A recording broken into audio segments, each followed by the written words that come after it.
जी अस्सलाम वालेकुम student, this is Umair Khan from Aspire college Shaukar campus.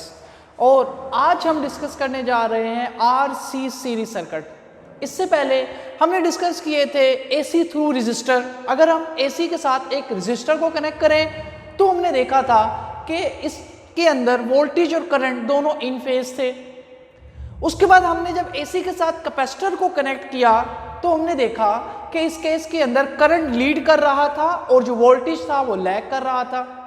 और जब हमने एसी के साथ इंडक्टर को कनेक्ट किया तो हमने देखा इंडक्टर के केस में वोल्टेज लीड कर रहा था और जो करंट था वो लैग कर रहा था बाय एंगल 90। अब आज हम क्या करते हैं, एसी सोर्स के साथ कैपेसिटर और रेजिस्टर दोनों को कनेक्ट कर देते हैं और देखेंगे कि इस केस के अंदर कौन लीड करेगा और कौन लैग करेगा। और हम सर्किट का नेट वोल्टेज भी कैलकुलेट करेंगे कि जब सर्किट के साथ ये दोनों डिवाइसेस कनेक्ट होंगी तो सर्किट का नेट वोल्टेज कितना होगा और सर्किट की नेट इंपीडेंस कितनी होगी। तो ये सारी चीजें आज हम इस आर्टिकल में कैलकुलेट करेंगे, लेकिन पहले हम देखते हैं कि आरसी सीरीज सर्किट होता क्या है। अब आरसी सीरीज सर्किट में हम क्या करते हैं, एसी सोर्स के साथ हम लोग कैपेसिटर और रेजिस्टर को कनेक्ट कर देते हैं। अब सीरीज में देखें, आपके पास करंट के फ्लो करने के लिए सिर्फ एक ही पाथ मौजूद है। तो ऐसा सर्किट जिसमें करंट के फ्लो करने के लिए सिर्फ एक ही पाथ मौजूद हो, ऐसे सर्किट को हम लोग क्या कहते हैं, सीरीज सर्किट। तो यहां पर अगर आप देखें तो करंट जब यहां से मूव करके आएगा तो करंट के पास करने के लिए सिर्फ एक ही पाथ मौजूद है। तो यानी कि सीरीज सर्किट के अंदर जो करंट है वो क्या रहता है, सेम रहता है। और जो वोल्टेज है, क्योंकि दो डिवाइसेस लगी हुई हैं तो सर्किट का जो नेट वोल्टेज है वो हमारे पास दो हिस्सों में डिवाइड हो जाएगा। कुछ वोल्टेज हमारे पास ड्रॉप हो जाएगा कैपेसिटर के अक्रॉस और कुछ वोल्टेज हमारे पास ड्रॉप हो जाएगा रेजिस्टर के अक्रॉस। अब कैपेसिटर के अक्रॉस जो वोल्टेज ड्रॉप होगा, अगर मैं वो कैलकुलेट करना चाहूं तो वो वोल्टेज को मैं कैसे लिखूंगा, VC। ये कौन सा वोल्टेज है, जो वोल्टेज कैपेसिटर के अक्रॉस ड्रॉप हो रहा है। और अगर रेजिस्टर के अक्रॉस मैं वोल्टेज कैलकुलेट करना चाहूं तो रेजिस्टर के अक्रॉस मेरे पास जो वोल्टेज है उसे मैं लिखूंगा VR के साथ। अब अगर इन वोल्टेज की वैल्यू मैं कैलकुलेट करना चाहूं तो बाय ओम्स लॉ आपने पढ़ा था V = IR। अब यहां पर जो वोल्टेज है VC, अब इसके अंदर जो करंट पास कर रहा है, क्योंकि AC सर्किट है और AC सर्किट के अंदर हम लोग RMS वैल्यू की बात करते हैं, तो जो करंट है IRMS इनटू अब कैपेसिटर की जो रिएक्टेंस है उसको हम लोग किससे शो करते हैं, उसको XC के साथ शो करते हैं। तो यहां पे जो रेजिस्टेंस है, कैपेसिटर के अंदर रेजिस्टेंस की जगह इसकी रिएक्टेंस आएगी। तो मेरे पास क्या फार्मूला बन गया, VC = IRMS XC। इसी तरीके से अगर मैं रेजिस्टर के अक्रॉस वोल्टेज कैलकुलेट करना चाहूं तो रेजिस्टर के अक्रॉस भी यही फार्मूला अप्लाई करूंगा, IRMS, और रेजिस्टर की जो रेजिस्टेंस है उसको R के साथ रिप्रेजेंट करते हैं, IRMS × R। तो ये मेरे पास दोनों वोल्टेज भी आ गए कि कैपेसिटर के अक्रॉस कितना वोल्टेज ड्रॉप हो रहा है और रेजिस्टर के अक्रॉस कितना वोल्टेज ड्रॉप हो रहा है। अब यहां पर हमने इससे पहले जो पिछले आर्टिकल्स में पढ़ा था, मैं एक दफा आपको रिवाइज करवा देता हूं, क्योंकि बहुत से स्टूडेंट सिर्फ डायरेक्ट इसी आर्टिकल में आएंगे तो उनके लिए मैं बता दूं कि रेजिस्टर में हमने क्या पढ़ा था। रेजिस्टर में हमने पढ़ा था कि जो करंट है और वोल्टेज दोनों इन फेज होते हैं, सेम डायरेक्शन में होते हैं। लेकिन कैपेसिटर के केस में हमारे पास जो करंट है वो लीड करता है और जो वोल्टेज है वो हमारे पास लैग करता है। कैपेसिटर में हमारे पास वोल्टेज जो था वो लैग कर रहा था बाय एंगल 90। लेकिन जब इन दोनों को एक ही सर्किट में कंबाइन कर देंगे तो हम देखेंगे कि कौन इसमें लीड करेगा और कौन लैग करेगा। और फिर हम लोग कैलकुलेट करेंगे सर्किट की नेट इंपीडेंस और वोल्टेज और करंट के दरमियान रिलेशन कैलकुलेट करेंगे। अब देखिए यहां पे मैं वेक्टर रिप्रेजेंटेशन करने लगा हूं कि जब हम लोग इन दोनों को एक साथ कनेक्ट कर दें तो उस वक्त हमारे पास सर्किट का नेट वोल्टेज क्या होगा। अब यहां पर देखें, सबसे पहले मैं ग्राफ ड्रॉ करता हूं रेजिस्टर के लिए।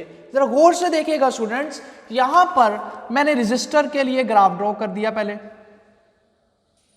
अब ये मेरे पास करंट आ गया IRMS और ये वोल्टेज आ गया रेजिस्टर का।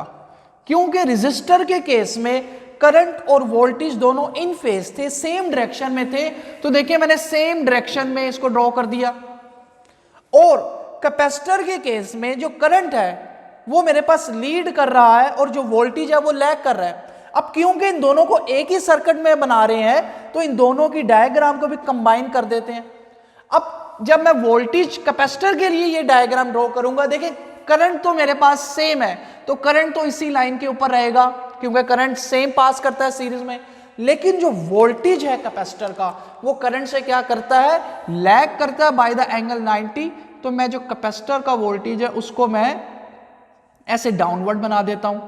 अब ये मेरे पास कैपेसिटर का वोल्टेज आ गया और आप देखें कि करंट के साथ जो वोल्टेज है वो मेरे पास लैग कर रहा है बाय एंगल 90। अब यहां पर मैंने दोनों की जो फेज डायग्राम थी उनको कंबाइन कर दिया और मैंने देखा कि यहां पर जो रेजिस्टर है वो तो सेम डायरेक्शन में आ रहा है उसका वोल्टेज, लेकिन जो कैपेसिटर है उसका वोल्टेज मेरे पास क्या कर रहा है, लैग कर रहा है बाय एंगल 90। अब यहां से अगर मैं नेट वोल्टेज कैलकुलेट करना चाहूं तो नेट वोल्टेज कैसे कैलकुलेट करूंगा, तो by head to tail rule आपने पढ़ा था। अब देखें, अगर ये वोल्टेज VC है तो यहां पर अगर मैं इस वेक्टर को ड्रॉ करूं तो ये वोल्टेज में मेरे पास क्या होगा, VC होगा। तो ये देखें जरा, अगर ये VC है तो ये लेंथ भी मेरे पास क्या होगी, VC होगी। तो जितनी लेंथ ये है उतनी ही लेंथ ये है। और अगर एक वेक्टर ये है और दूसरा वेक्टर हमारे पास ये ड्रॉ हो गया तो इन दोनों का जो रिजल्टेंट है, मैं रिजल्टेंट कैसे ड्रॉ करता था, by head to tail rule, कि जो रिजल्टेंट की टेल है वो पहले वेक्टर की टेल के ऊपर और जो हेड है वो आखिरी वेक्टर के हेड के ऊपर ड्रॉ करें।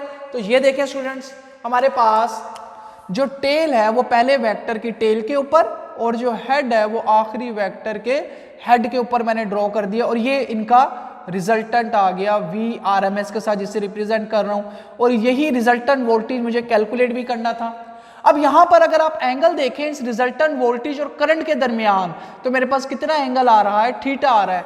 तो यानी अब मेरे पास जो एंगल है वो एंगल ना तो 90 है ना ही 0 है, बल्कि जो एंगल है इस दफा वो एंगल 90 से कम है लेकिन 0 से ज्यादा है। तो मेरे पास एक रेंज आ गई कि अब जो मेरे पास एंगल आएगा रेजिस्टर और कैपेसिटर के केस में वो एंगल 90 से कम होगा लेकिन 0 से ज्यादा होगा। तो मैं यहां पे कहूंगा voltage lags behind circuit by angle theta. अब मेरे पास जो वोल्टेज है वो लैग करेगा करंट के साथ, लेकिन इस दफा ये एंगल ना तो 90 होगा ना ही 0 होगा, बल्कि इन बिटवीन द 90 एंड 0। तो मेरे पास ये एंगल आ गया। अब मैं नेक्स्ट क्या करता हूं, अब मैं कैलकुलेट करता हूं इस सर्किट का नेट वोल्टेज और नेट इंपीडेंस। अब नेक्स्ट मेरे पास आ गया कैलकुलेशन फॉर इंपीडेंस। अब मैं इंपीडेंस कैलकुलेट करता हूं। हमने यहां पे थ्योरम पढ़ा है, पाइथागोरस थ्योरम, हाइपोटेन्यूज का square is equal to perpendicular का स्क्वायर प्लस बेस का स्क्वायर। अब अगर इस ट्राइंगल में देखें, इस ट्राइंगल में, तो मेरे पास इस ट्राइंगल के अंदर ये वाली साइड जो है ये क्या है, बेस, और ये साइड जो है ये साइड मेरे पास क्या है, परपेंडिकुलर, और जो ये साइड है ये साइड मेरे पास क्या है, हाइपोटेन्यूज। तो हमारे पास इस फार्मूले में वैल्यू पुट करें, VRMS का square is equal to VR का स्क्वायर प्लस VC का स्क्वायर। और अगर मैं यहां पे स्क्वायर रूट ले लूं दोनों तरफ, तो मेरे पास जब दोनों तरफ स्क्वायर रूट लेंगे तो स्क्वायर अंडर रूट से कैंसल आउट हो जाएगा। तो VRMS is equal to VR का स्क्वायर प्लस VC का स्क्वायर। अब मैं यहां क्या करता हूं स्टूडेंट्स, अब यहां पर मैं VR और VC की वैल्यू पुट कर देता हूं, और ये वैल्यू मैंने पहले ही कैलकुलेट की हुई थी। यहां पर VC की वैल्यू मेरे पास क्या है, IRMS XC, और जो वी आर है उसकी वैल्यू कितनी है, I R M S into R. अब ये दोनों वैल्यू जब मैं यहां पर जाकर पुट करूंगा तो देखिएगा स्टूडेंट्स, यहां पर वी आर की जगह आ गया I R M S into R का स्केयर, और वी सी की जगह आ गया I R M S into X C का स्केयर। अब जरा इस इक्वेशन को गौर से देखें तो आई आर एम एस और आई आर एम एस दोनों में कॉमन है, तो मैं जब इन दोनों से I R M S common निकालूंगा तो मेरे पास वो आई आर एम एस का स्केयर यहाँ पे स्केयर रूट से कैंसल आउट होके क्या हो जाएगा, बाहर आ जाएगा, क्योंकि यहाँ पे आई आर एम एस का स्केयर है। तो जब स्केयर बाहर हमारे पास कॉमन होके बाहर निकलेगा तो स्केयर रूट से कैंसल आउट होके हमारे पास आई आर एम एस बाहर आ गया। अब यहाँ पे अंदर क्या वैल्यू रह गई, अंदर मेरे पास सिर्फ आर स्केयर रह गया और एक्स सी का स्केयर रह गया। अब यहां पर मेरे पास आई आर एम एस बाहर आ गया और अंदर क्या वैल्यू रहेगी, square root R square plus X C square. अब हम क्या करेंगे, ये आई आर एम एस इधर मल्टीप्लाई हो रहा है, यहां पर आके क्या हो जाएगा, डिवाइड हो जाएगा, तो ये V R M S over I R M S आ गया इज इक्वल टू। अब एक्स सी किसके इक्वल था, हमने कैपेसिटर में पढ़ा था कि जो कैपेसिटर की रिएक्टेंस है वो किसके इक्वल होती है, 1 ओवर ओमेगा सी। अगर ये वैल्यू को यहां पर पुट करूं तो मेरे पास स्केयर है, तो 1 ओवर ओमेगा स्केयर इंटू सी स्केयर। और हमने इंपिडेंस में एक और फार्मूला पढ़ा था कि इंपिडेंस जो है वो किसके इक्वल होती है, V R M S over I R M S. तो यहां पर V R M S over I R M S की जगह पे क्या वैल्यू आ जाएगी, Z। तो मेरे पास इंपिडेंस का फार्मूला आ गया, Z is equal to square root R square plus 1 over omega square C square. तो स्टूडेंट्स मैंने यहां पर इंपिडेंस कैलकुलेट करने का फार्मूला भी बना लिया, और अगर नेट वोल्टेज सर्किट का कैलकुलेट करना है तो जो नेट वोल्टेज है सर्किट का वो मैं इस फार्मूले की मदद से कैलकुलेट करूंगा। तो मेरे पास सर्किट का नेट वोल्टेज कैलकुलेट करने का फार्मूला भी आ गया और सर्किट की इंपिडेंस कैलकुलेट करने का फार्मूला भी आ गया। अब मैं क्या करता हूं, ये जो मैंने डायग्राम वोल्टेज की बनाई थी, अब मैं यही सेम डायग्राम मैं इंपिडेंस के लिए भी बनाता हूं। अब इंपिडेंस में देखिएगा, क्योंकि जो रेजिस्टर है, रेजिस्टर की जो रेजिस्टेंस है वो हमारे पास इन फेज थी करंट के साथ, तो इससे हमारे पास जो ग्राफ आएगा सेम एज इट इज। यहां पर वोल्टेज किसका आ रहा था, रेजिस्टर का, तो यहां पे रेजिस्टेंस भी किसकी आएगी, रेजिस्टर की। और यहां पर जो वोल्टेज है वो किसका आ रहा था, कैपेसिटर का। तो यहां पर जो वोल्टेज आएगा वो वोल्टेज किस, यहां पर जो रिएक्टेंस आएगी वो किसकी आएगी, कैपेसिटर की आएगी। तो देखें इन दोनों की जो रेजिस्टेंस है वो भी हमारे पास क्या कर रही थी, वो भी 90 का एंगल लैग कर रही थी। अब अगर यहां पर ये साइड एक्स सी है तो मैं अगर इसको यहां पर ड्रॉ करूं तो ये साइड जो है ये भी हमारे पास क्या होगी, एक्स सी होगी।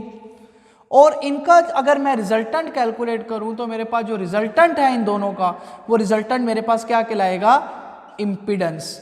तो मेरे पास इन दोनों रेजिस्टेंस और रिएक्टेंस का जो रिजल्टेंट है वो रिजल्टेंट क्या कहलाएगा, इंपिडेंस। और ये रिजल्टेंट आप कैसे कैलकुलेट कर सकते हैं, आप इस फार्मूले से कैलकुलेट कर सकते हैं। और यहां पर भी एंगल देखें आपके पास क्या आ रहा है, थीटा आ रहा है।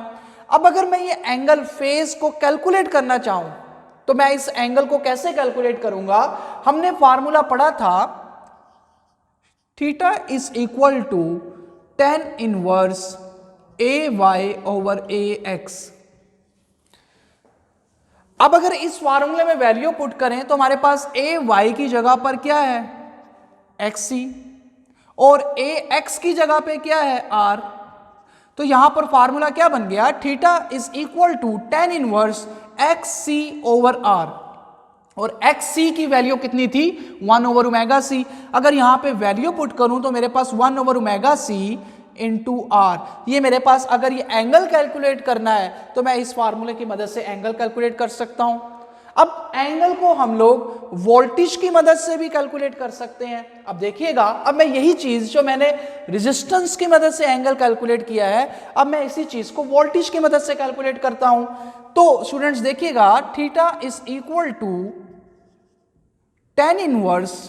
अब वोल्टेज यहां पर अगर इस ग्राफ से देखें तो इस ग्राफ में हमारे पास जो ए वाई है, ए वाई की जगह पे क्या आ रहा है, वी सी। और एक्स एक्सिस में हमारे पास जो ए एक्स है उसकी जगह पे क्या आ रहा है वी आर। तो हमारे पास यहाँ पे क्या फॉर्मूला बनेगा V C over V R. अब यहां पर ये दोनों वैल्यू पुट कर दें वी सी की और वी आर की, और ये दोनों वैल्यू हमने वी सी और वी आर की कैलकुलेट की थी कि जो वी सी है वो किसके इक्वल है I R M S X C, और जो वी आर है वो किसके इक्वल है I R M S R. ये दोनों वैल्यू जब पुट करेंगे तो देखिएगा students tan inverse I R M S into X C I R M S into R. अब यहां पर आई आर एम एस जो है ये इससे कैंसल आउट हो गया, बाकी वैल्यू मेरे पास क्या बची tan inverse X C over are.